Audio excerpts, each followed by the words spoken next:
One thing that's important to emphasize about the RISE program at Drew is the fact that it is so very, very special. We think, in fact, it's actually literally unique. It is so unusual to come from industry and bring a different perspective, working with other faculty and with the students. And I don't think of it in terms of, I'm mentoring you. I just think it's a fun thing to go together. And then later you sometimes remember, okay, they thought that was helpful, and sort of you're astonished and pleased. So it's been very nice in that way. It probably had more impact on me than I had on them. Certainly it was such a pleasure for me. I don't think you realize that you're actually mentoring. You're doing other things, you're enjoying your science with young people and seeing them get involved and seeing them learn the difference between a classroom experiment and a research experiment. And that is such a wonderful thing to see.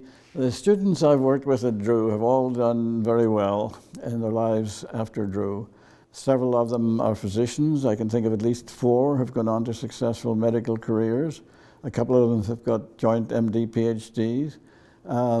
Some have gone on to very successful academic careers. Several that stood out because they were such good students. One I remember particularly because when she was starting, and I gave her a plan for the first experiment in which I had already done the calculations for the various concentrations of chemicals we were about to use. She was a very modest, retiring young woman, and after a long interval back at the bench, she approached me very tentatively and said, "I think you've got a decimal point in the wrong place."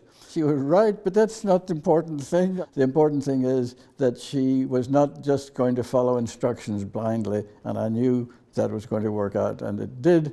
And she's now a very successful physician with a PhD and MD. It was such a heaven-sent opportunity. I just couldn't believe it, and I've enjoyed it ever since.